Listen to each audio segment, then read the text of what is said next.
Assalamualaikum warahmatullahi wabarakatuh. Perkenalkan, saya Titi Putri, CGP Angkatan 6 dari Kabupaten Sumbar, unit kerja SMP Negeri 2 Jalan Sadar. Pada kesempatan kali ini, izinkan saya untuk melaksanakan tugas demonstrasi kontekstual modul 3.1, yaitu mewawancarai beberapa kepala sekolah untuk mendapatkan gambaran mengenai pengambilan keputusan. Demikian, Assalamualaikum warahmatullahi wabarakatuh. Assalamualaikum warahmatullahi wabarakatuh. Waalaikumsalam warahmatullahi wabarakatuh. Bagaimana Pak kabarnya? Alhamdulillah sehat. Bagaimana Bu, sehat? Alhamdulillah sehat. Jadi begini Pak, saya ada tugas dari pendidikan Jakarta untuk mewawancarai beberapa kepala sekolah terkait pengambilan keputusan. Mereka nanti saya mengajukan beberapa pertanyaan. Jadi begini, selama Bapak menjadi kepala sekolah di SMP Jalan Sadar ini, adakah suatu masalah itu menimbulkan dilema dalam penyelesaiannya? Misalnya jika ada, bolehkah Bapak menceritakan kepada saya beserta cara penyelesaian masalah tersebut? Jadi masalah kan ada beberapa masalah, baik itu masalah guru, siswa, gitu ya.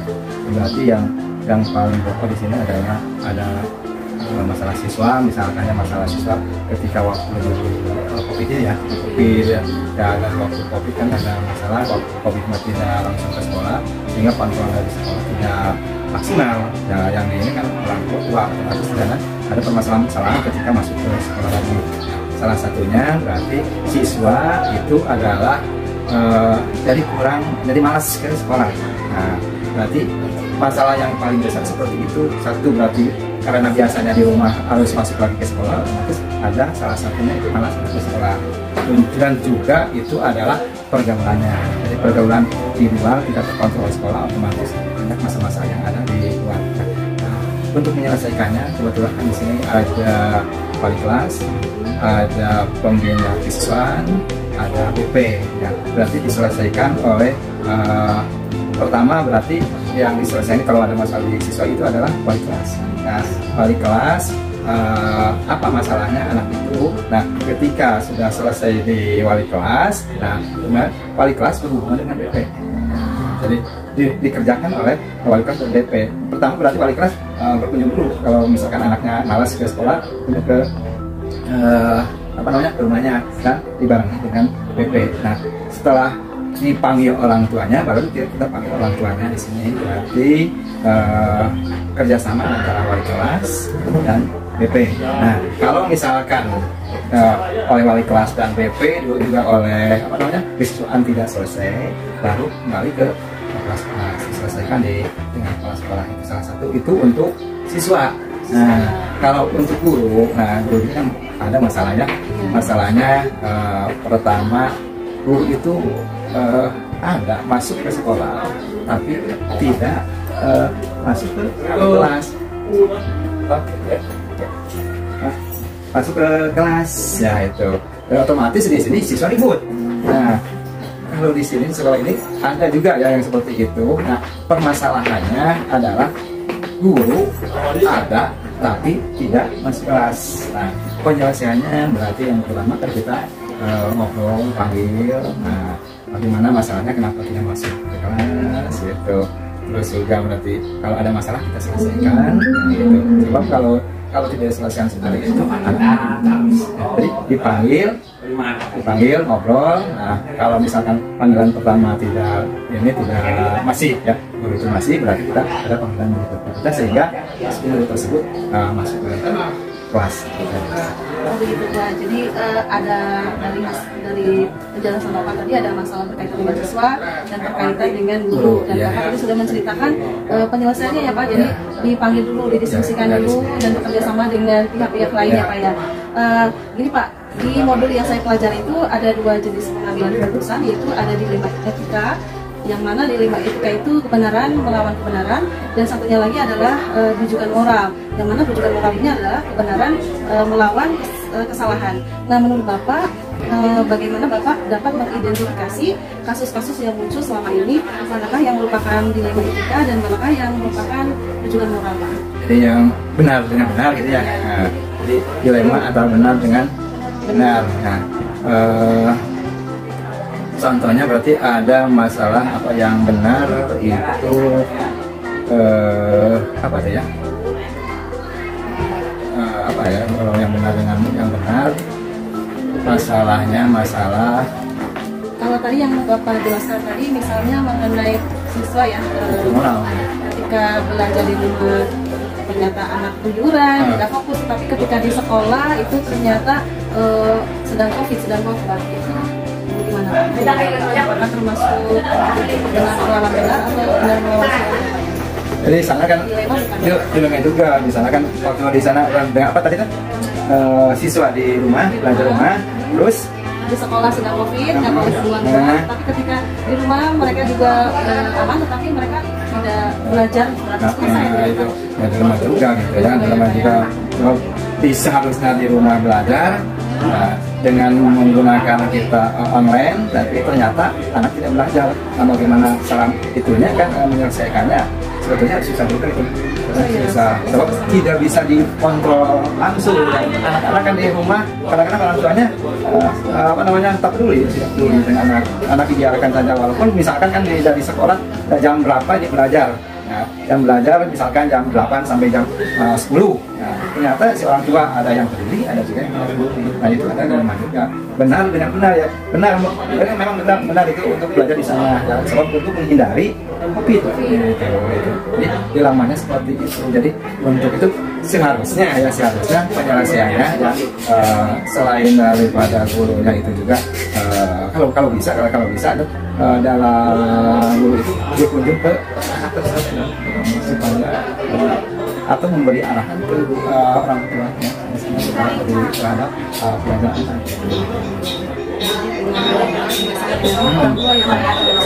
Oke Pak, berikutnya tadi dalam menghadapi kasus itu, bagaimana Bapak menjalankan pengambilan keputusan terutama ketika kasus dilema yang sama-sama benar atau sama-sama mengandung nilai kebaikan? Ya kan di sini kan ada wakil-wakil ya, wakil-wakil kita diskusikan dengan wakil-wakil, terutama di sini yang menyangkut dengan KBM itu adalah wakil kurikulum. Jadi setelah tahu permasalahannya, kita diskusikan dengan kurikulum bagaimana langkah-langkah selanjutnya sehingga anak tersebut bisa belajar. Jadi didiskusikan dulu, kita ambil langkah-langkahnya dan bagaimana supaya semuanya berjalan dengan lancar. Jadi bekerjasama dengan pihak keluarga ya. Lalu Pak, hal-hal yang Bapak anggap efektif dalam mengambil keputusan kasus dilema itu seperti apa Pak? Yang efektif itu tadi juga kan pertama ya, tadi saya diskusikan dulu dengan guru. Nah setelah di langkah-langkah diambil, nah berarti kita langkah-langkah waktu diskusi itu bahwa langkahnya satu ini, yang kedua ini, nah kita laksanakan. Misalkan bagaimana kalau misalkan si langkah pertama ya, misalkan guru berkunjung ke siswa. Nah, itu langkah pertama. Yang langkah kedua setelah berkunjung, berarti kita lihat apakah dengan langkah berkunjung itu anak semakin baik belajarnya. Kalau tidak lagi, berarti kita sama-sama memanggil anaknya nanti. Ya, jadi misalkan 2 langkah saja gitu. Nah, dari 2 langkah saja bisa kita ke situ. Terus Pak, dalam mengambil keputusan yang berkaitan dengan dilema itu, tantangannya apa?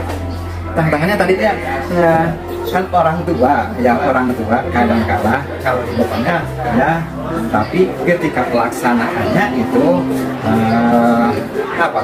pelaksanaan. Jadi ketika kita ngobrol oke, tapi pada waktu pelaksanaannya tetap saja berjalan dengan yang dulu, tidak kadang-kadang tidak melakukan siswanya lagi atau anaknya lagi. Karena setelah waktu kita berembuk itu ya siap, tapi ketika tidak siap. Itu salah kendalanya ya.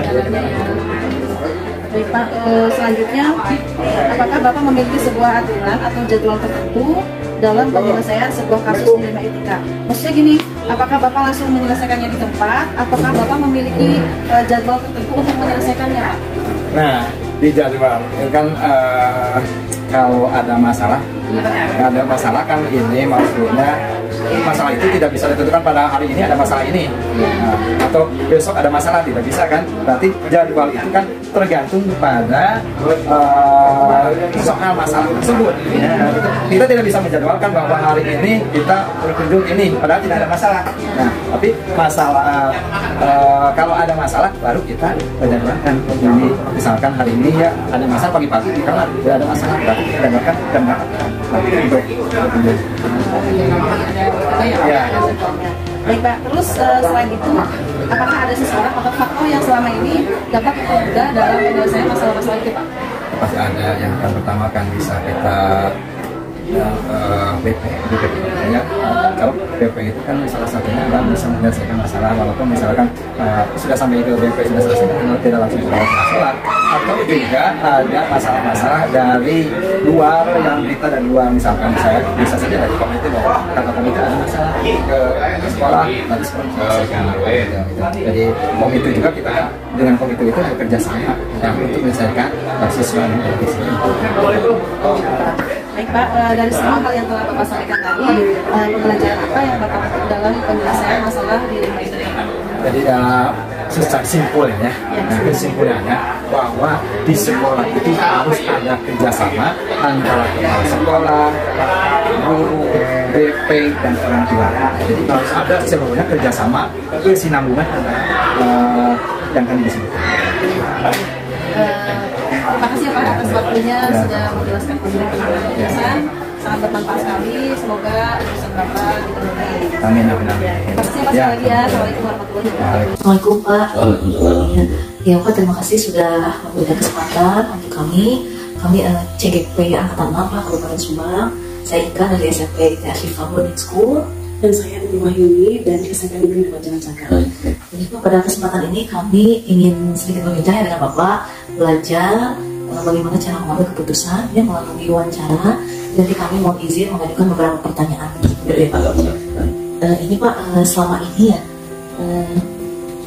bagaimana Bapak di sekolah yang Bapak pimpin, apakah pernah ada suatu kondisi di mana yang mengharuskan Bapak mengambil keputusan, kondisinya itu dilema gitu Pak, dilema etika yang dua-duanya mengandung kebaikan gitu, dua-duanya baik sebenarnya Pak.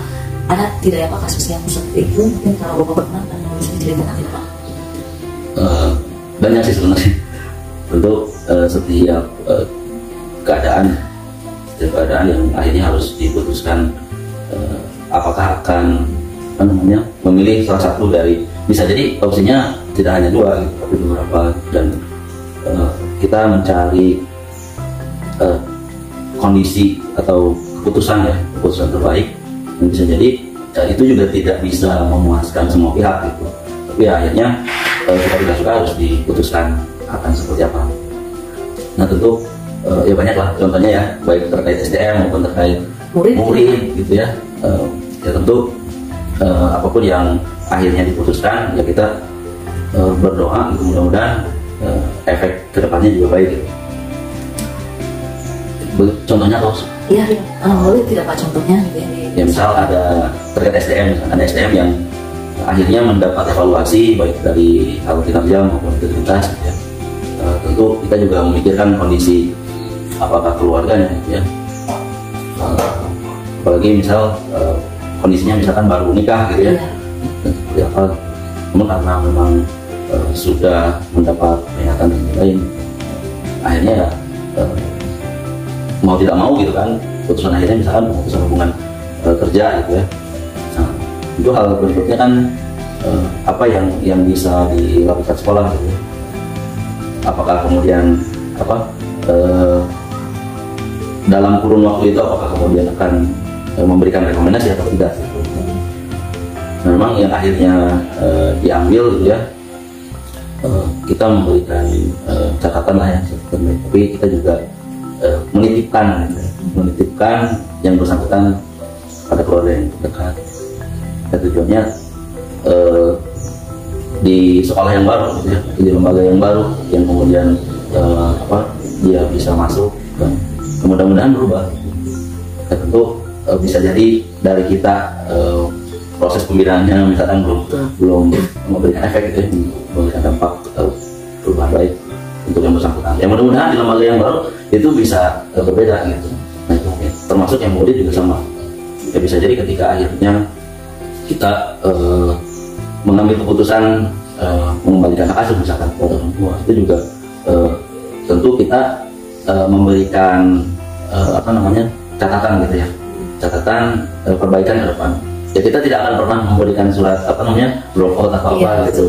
Bahkan tadi gitu, dari sekolah yang lama itu ada rekomendasi ada surat kelakuan baik lah gitu ya. Tapi ya kita sampaikan kepada orang tuanya evaluasinya ABCD gitu segala macam. Harapannya ya nanti ketika pun diterima di sekolah yang baru ya itu kan seolah ada kesempatan yang lain gitu ya, sekolah yang baru.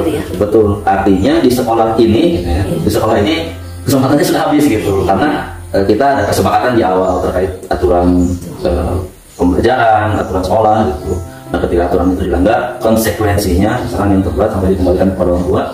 Nah, mungkin kesempatan itu sudah habis di sini gitu. Tapi di sekolah yang baru kan artinya ada, betul, artinya ada kesempatan yang baru di sekolah yang baru. Nah, hal-hal itu yang kemudian yang mau tidak mau suka tidak suka harus diambil. Ada nggak misalkan hal yang akhirnya kita ambil tapi dalam tanda kutip bertentangan dengan buku aturan atau buku pegawai ini ada gitu kan.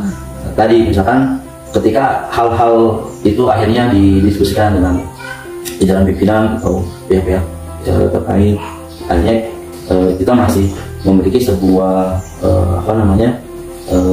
katakanlah kesepakatan gitu ya, syarat atau kondisi yang kalau misalkan masih melanjutkan di sini gitu kan, syaratnya apa? Nah, ada juga yang akhirnya kita putuskan untuk masih bisa misalkan lanjut misalkan. Baik Pak, tadi Bapak sudah menceritakan terkait kasus atau masalah kaitan SDM maupun dengan murid ya.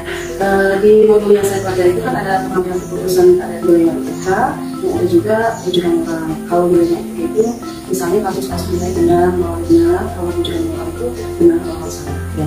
Terus yang ingin saya tanyakan itu bagaimana Bapak menjalankan pengambilan keputusan, terutama untuk kasus-kasus yang melalui dilema itu Pak. Seperti apa cara Bapak menjalankan pengambilan keputusan yang melalui dilema etika? Terkait apa prosedur atau yang langkah atau strategi yang dilakukan. Kita berhadapan dengan masalah dilema etika. Misalnya kita dengan benar gitu kan yang mana nih, padahal hubungan itu kalau seperti ini benar, seperti ini benar. Nah, strategi apa yang akan diambil jika menghadapi masalah-masalah dilema? Ya mungkin tadi ya untuk mencari pilihan yang memberikan kemaslahatan lebih besar, jadi seperti itu. Ya tentu hal-hal yang mungkin sudah diketahui atau difahami dengan baik ya oleh semua pihak bahwa kepentingan yang lebih besar yang kemudian harus kita utamakan untuk kepentingan mungkin hal yang sederhana ya, hal yang kecil misalkan terkait kepentingan pribadi misalkan versus kepentingan bersama gitu. Ya tentu mau tidak mau kan kepentingan yang pribadi yang harus dikorbankan karena ada kepentingan yang jauh lebih besar gitu. Misalkan seperti itu. Atau misalnya personal dengan kepentingan lembaga gitu. Ini juga mau tidak mau ya kita mengambil tadi kemaslahatan yang lebih besar walaupun tentu kalau pihak sekolah ya kalau saya dalam hierarki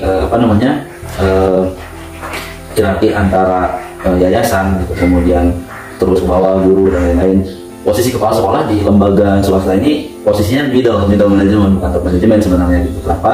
Karena di atas kepala sekolah masih ada yayasan yang kemudian secara keputusan masih bisa menganulir gitu kepala sekolah gitu.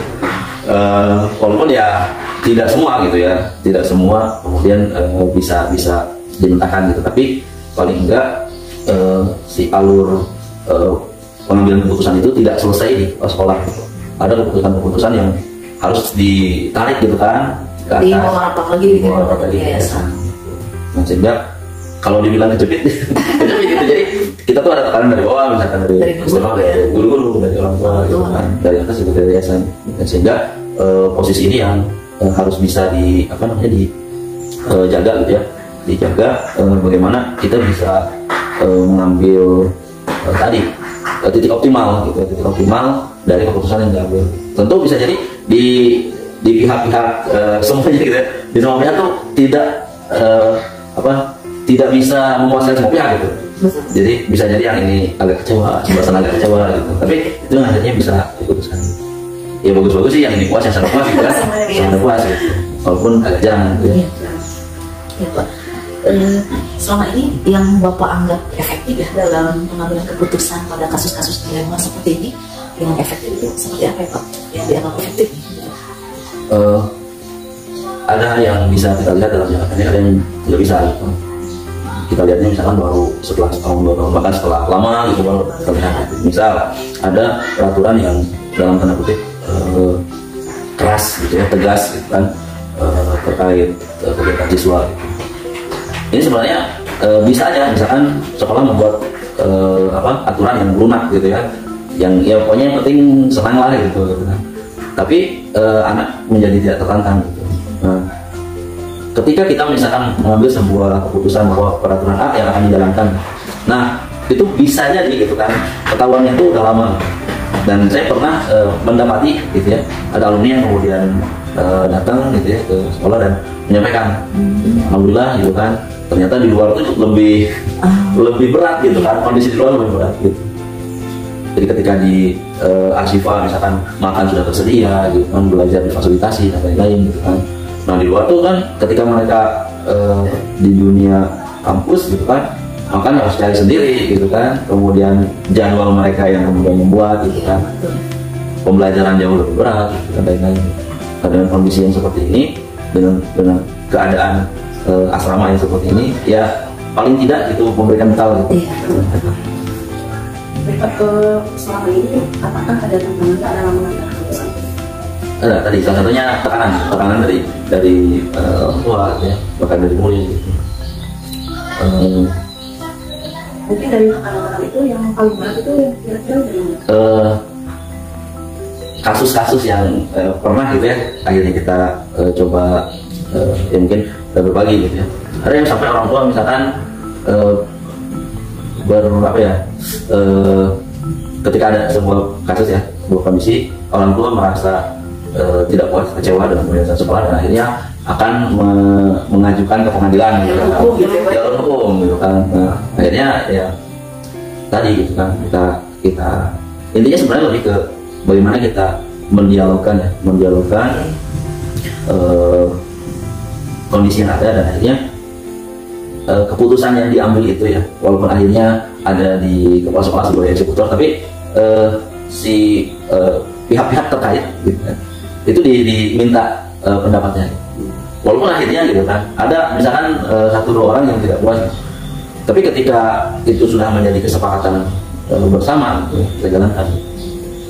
Memang tantangannya kalau misalkan sudah dibawa ke ranah hukum kan sebetulnya Harus siap ya itu ya.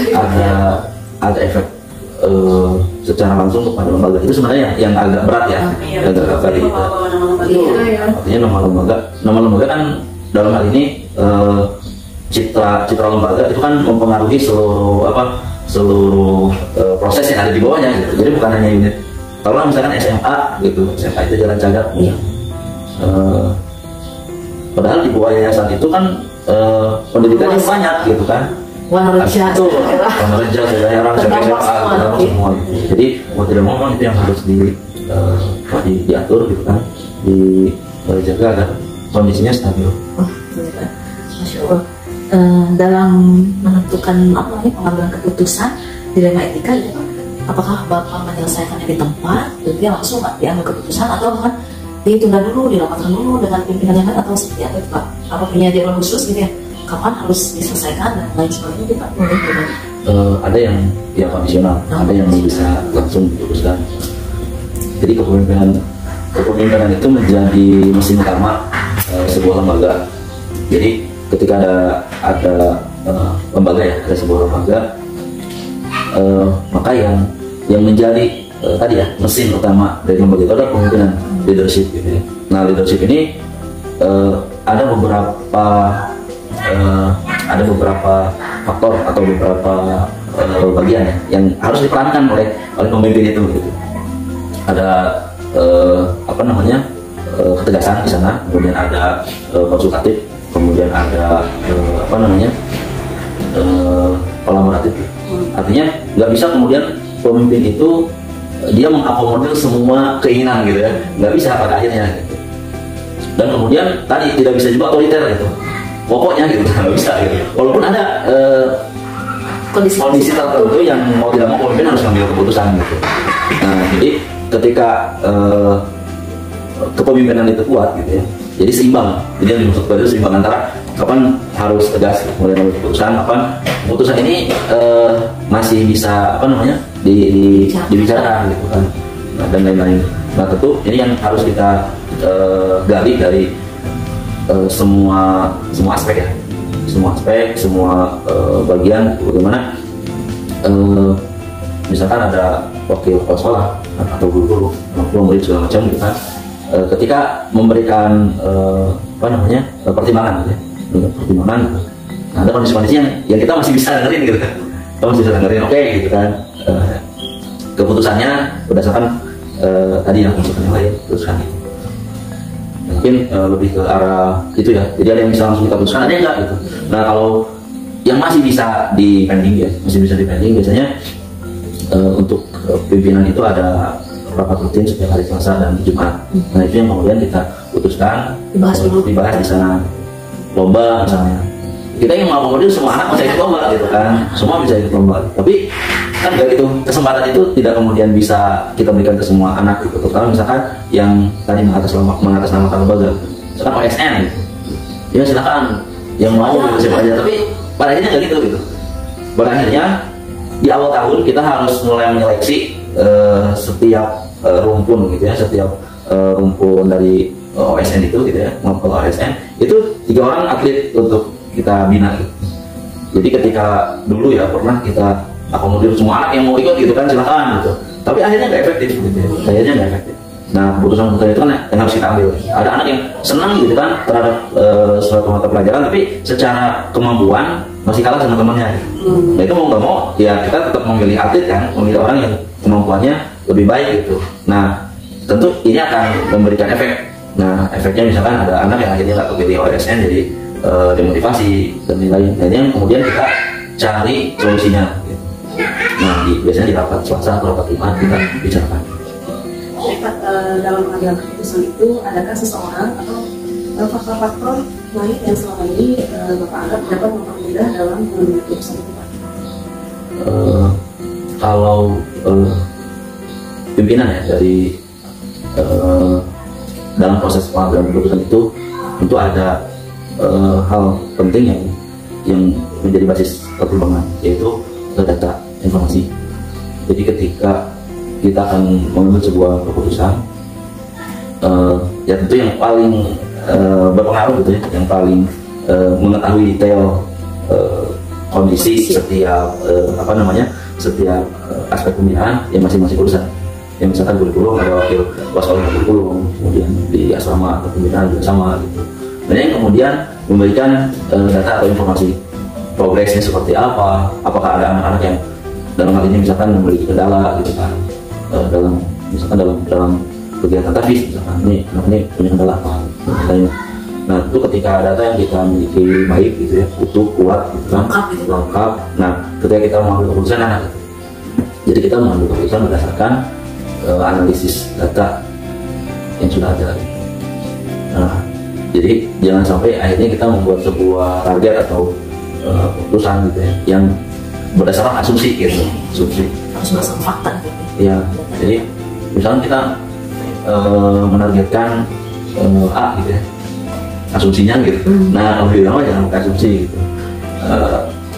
Ada 2 hal yang perlu dipertimbangkan. Yang pertama kondisi internal, kekuatan internal itu seperti apa gitu kan, kelemahannya seperti apa, dan nanti eksternal terkait peluang dan tantangannya. Nah tentu ketika SMA misalkan dalam hal ini itu kan ada target keterserapaan di perguruan tinggi. Itu yang kita perhatikan adalah sejauh mana anak lulusan dari SMA siswa gitu kan, berkompetisi dengan SMA luar. Nah ini yang menjadi pertimbangan semua keputusan gitu kan, terkait tadi misalkan serapan lulusan di perguruan tinggi, apa yang harus dilakukan. Nah tadi yang mendukung gitu ya, atau mempermudah keputusan itu tadi, kalau datanya ada gitu, oh ternyata misal gitu ya, di kita nilai-nilai anak seperti ini. Kalau misalkan dari eksternal misal ya, kita memiliki data. Kalau dulu tuh nilai UN itu masih apa namanya, masih di rekap atau dikumpulkan seluruh kabupaten Subang misalkan. Bahkan kita bisa tahu gitu kan, Subang se-Jawa Barat gitu kan, posisi Aksipa itu ada di mana. Artinya secara kompetitif gitu ya, kita sudah sebaik apa gitu. Nah kalau sekarang misalkan bisa kita ambil data itu misalkan dari tryout, nilai tryout gitu kan. Semakin besar sampel tryout itu ya artinya perkiraan posisi kita ada di mana semakin baik. Ya Pak, mungkin yang terakhir ini dari tadi yang Bapak sampaikan ya, pembelajaran apa yang bisa Bapak peroleh ya dari pengalaman Bapak dalam mengambil keputusan terkait kondisi di Lembaga ini Pak? Baik, kalau yang akhirnya bisa yang mungkin menjadi pembelajaran hidup gitu ya, dalam hal ini adalah prinsip ya, ada prinsip yang harus kita ambil dalam hidup kita, bahwa ketika kita mengambil atau membuat sebuah keputusan kan, itu disadari atau tidak disadari gitu, bisa jadi ada pihak yang tersakiti gitu kan, ada yang tidak puas gitu, dan ada yang kecewa dan lain-lain gitu. Dan ini sejalan sebenarnya dengan kalau dalam Islam itu kan ada sebuah perintah gitu kan, misal perintah perang gitu ya, silakan mungkin bisa dilihat ya, pergilah berperang itu baik dalam keadaan berat maupun ringan. Sebenarnya kan perintahnya sama gitu kan, perintah perang, tapi kondisi setiap orang itu berbeda gitu. Jadi ketika pada zaman Nabi gitu ya, kondisi sahabat itu beda-beda gitu. Ada yang miskin, ada yang kaya, ada yang anaknya banyak, ada yang macam-macam lah gitu. Sehingga ketika keluar sebuah perintah, ada yang ya dia nanti tulus gitu kan, hidup sendiri gitu, kemudian mungkin secara keyakinan, secara pemahaman Islam sudah baik gitu. Jadi ketika ada perintah perang, dia nggak berat gitu ini. Tapi ada yang misalkan ya imannya belum kuat gitu kan, kondisinya kaya, kebunnya luas dan lain-lain gitu. Ada rasa berat gitu untuk menjalankan perintah. Nah kondisi ini yang harus kemudian kita mungkin ambil sebagai pelajaran, bahwa pun ketika kita posisinya sebagai pemberi keputusan gitu ya, pemberi keputusan, ataupun kita sebagai objek dari sebuah keputusan gitu. Nah, jadi kita ambil jalan yang terbaik aja, yang terbaik gitu kan. Tentu kalau dalam hidupnya kan ada posisi pemimpin dan ada yang dipimpin gitu ya. Nah, kita harus siap di dua-duanya gitu. Karena pada suatu kondisi kita tuh sebagai pemimpin, tapi pada kondisi yang lain kita adalah orang yang dipimpin gitu. Nah, kita jalankan peran itu dengan baik dua-duanya gitu. Baik ketika kita sebagai pemimpin, kita tahu gitu kan efek gitu kan perintah yang atau keputusan yang diambil terhadap orang yang dipimpin. Pun ketika misalnya kita posisinya pada keadaan misalkan orang yang dipimpin gitu. Jadi ketika ada keputusan, ya kita laksanakan dengan baik lah, dengan optimal, semaksimal yang kita bisa.